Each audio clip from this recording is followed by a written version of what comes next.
اللہ کی نظروں میں معزز کون ہے؟ اللہ کس کو عزت کی نگاہوں سے دیکھتے ہیں؟ اللہ کس کو عظمت کی نگاہوں سے دیکھتے ہیں؟ اللہ کس کو محبت بھری نگاہوں سے دیکھتے ہیں؟ آخر اس کا بھی تو کوئی ذریعہ ہوگا۔ اللہ تعالیٰ نے قرآن پاک کی ایک آیت میں جو ابھی میں نے آپ کے سامنے تلاوت کی ہے، اس آیت میں ایک طریقہ آیا ہے، اگر یہ کر لو تو اللہ جو زمین آسمان کا بادشاہ ہے، مشرق اور مغرب کا مالک ہے، پہاڑوں کا، سمندروں کا، عرش کا، فرش کا، شمال کا، جنوب کا، مشرق کا، مغرب کا، دنیا کے سارے بر اعظموں کا، سارے سیاروں اور ستاروں کا، سورج چاند کا، اور دنیا میں بسنے والی ہر مخلوق کے، ہر عالم کا جو خالق اور مالک ہے، اس کی نظروں میں معزز ہونے کا طریقہ کیا ہے؟ اللہ تعالیٰ فرماتے ہیں قل ان کنتم تحبون اللہ فاتبعونی یحببکم اللہ۔ اللہ فرماتے ہیں تم ایک کام کر لو، تم میری نظروں میں معزز ہو جاؤ گے۔ ایک کام کر لو، کیا کریں؟ فاتبعونی، محمد مصطفیٰ کے غلام بن جاؤ، ان کے تابع دار بن جاؤ، ان کے نقش قدم پہ چلنے والے بن جاؤ، معزز ہو جاؤ۔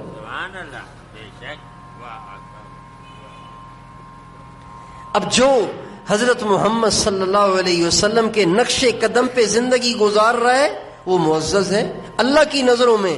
دنیا چاہے اس کا مذاق اڑائے، دنیا چاہے اس کو دیکھ کے مسکرائے، اور دنیا چاہے اس کے پیٹھ پیچھے باتیں بنائے، دنیا چاہے اسے تانے دے، اس کو ذلت کی نگاہوں سے دیکھے، اس کو اپنی نگاہوں سے گرائے، اس سے اس کی عزت پہ فرق نہیں پڑتا، وہ اللہ کی نظروں میں معزز ہے۔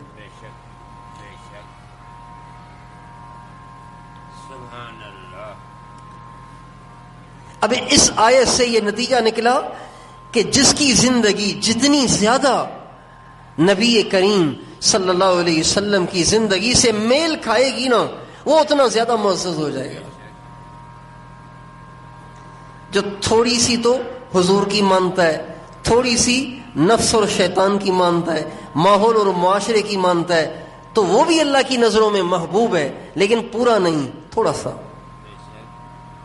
اور جس نے اپنی ساری مرضیاں چھوڑ دیں، اپنے سارے اسٹائل چھوڑ دیے، اپنا سارا طرز اور طریقہ چھوڑ دیا، اپنی خواہشات سے دستبردار ہو گیا، اور یوں کہہ رہا ہے میرا اپنا کوئی طرز اور طریقہ نہیں، میرا اپنا کوئی روپ اور اسٹائل نہیں، بس میرا طریقہ وہی ہے جو میرے آقا علیہ الصلوۃ والسلام کا طریقہ ہے، یہ وہ انسان ہے جو اللہ پاک کی نظروں میں نمبر 1 ہے، 1 نمبر۔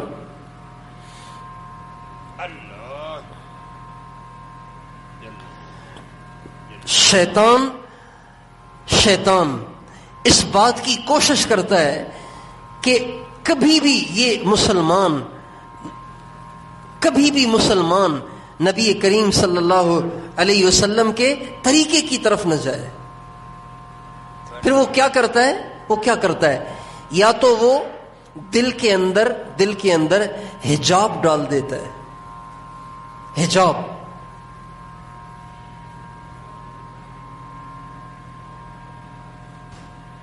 یعنی جس کو شرم کہتے ہیں نا، بے شرمی کے کاموں میں شرم نہیں آئے گی، لیکن نبی کی سنت کو اپنانے میں شرم آئے گی، حجاب آئے گا، دل کرے گا، دل کے اندر یہ وسوسے اٹھیں گے، پتہ نہیں لوگ کیا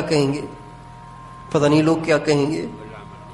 میں اپنی بات عرض کر رہا ہوں، جب ہم پہلی دفعہ کالج میں پڑھتے تھے، یہیں پہ حالہ کالج میں پڑھتے تھے، تو جب ہمیں یہاں کے دوستوں نے تیار کیا کہ بھائی چلو تبلیغ کے لیے اللہ کے راستے میں چلیں، تو ہم پہلے کبھی نہیں گئے تھے، پہلے ہم نے کبھی 3 دن بھی نہیں لگائے تھے، 1 دن بھی نہیں لگایا تھا، تو ڈائریکٹ ہی انہوں نے ہمیں کہا کہ آپ چلیں، ہم آپ کو لے چلتے ہیں 40 دن کے لیے، اور لالچ یہ دلایا کہ آپ کو گھمائیں گے، سیر کرائیں گے، کشمیر جائیں گے، مری جائیں گے۔ تو ہم نے کہا بھائی چلو اس بہانے گھر سے چھٹی مل جائے گی، ویسے تو گھر والے کہیں گھومنے کے لیے جانے دیتے نہیں ہیں، چلو تبلیغ کے نام پہ چھٹی مل جائے گی. تو انہوں نے ہمیں تیار کیا. ہم یہاں ہمارے حالہ میں کالج والی مسجد ہے, اس میں ہم جمع ہوئے. ظہر کی نماز کے بعد ہم جمع ہوئے, اور اب ہم عصر کی نماز سے پہلے یہاں سے نکلے. تو انہوں نے ہمیں کہا تھا کہ بھائی کپڑے بھی لے لینا, ٹوپی بھی لے لینا, ٹوپی بھی لے لینا. تو ہم نے کپڑے بھی لے لیے, ٹوپی بھی لے لی. یہیں شاہی بازار سے میں نے ٹوپی خریدی. لیکن جب ہم نکلنے لگے نا, تو جہاں سے گزرنا تھا تو وہاں سارے جاننے والے, آس پاس دکاندار تھے, جاننے والے تھے. اب بیگ کندھے میں اٹھایا ہوا ہے, لیکن مجھے خیال آیا کہ یار ٹوپی کیسے پہنیں گے, ٹوپی پہن کے دکانوں کے پاس سے کیسے گزریں گے. دکاندار کہیں گے ارے بھائی تو کس کب سے مولوی بن گیا, ملا بن گیا. تو ٹوپی خریدی تو صحیح, لیکن پہنی نہیں, اسے جیب میں لے لیا, ٹوپی جیب میں ڈال دی. اپنے پورے شہر سے باہر نکل کے بعد میں جا کے ٹوپی پہنی. تو جب انسان سنت پہ چلنے لگتا ہے تو شیطان دل کے اندر حجاب پیدا کرتا ہے.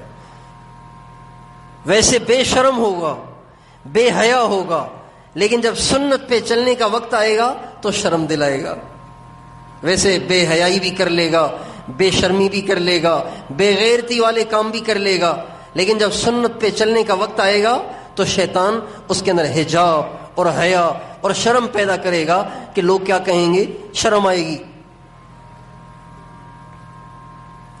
اور شیطان ڈراتا ہے, شیطان خطرے ڈالتا ہے, شیطان عجیب و غریب ٹینشن پیدا کر دیتا ہے. اگر تم داڑھی رکھو گے تو پھر تجھے لڑکی کون دے گا, تیرا رشتہ کہاں سے ہوگا. داڑھی رکھو گے, دفتر میں جاؤ گے, دفتر والے ہنسیں گے. داڑھی رکھو گے, دکان پہ بیٹھو گے تو تیری دکان پہ عورتیں نہیں چڑھیں گی. سودا سامان تو لینے کے لیے عورتیں بھی آتی ہیں, مرد بھی آتے ہیں. تو ملا کے پاس عورتیں کیسے آئیں گی؟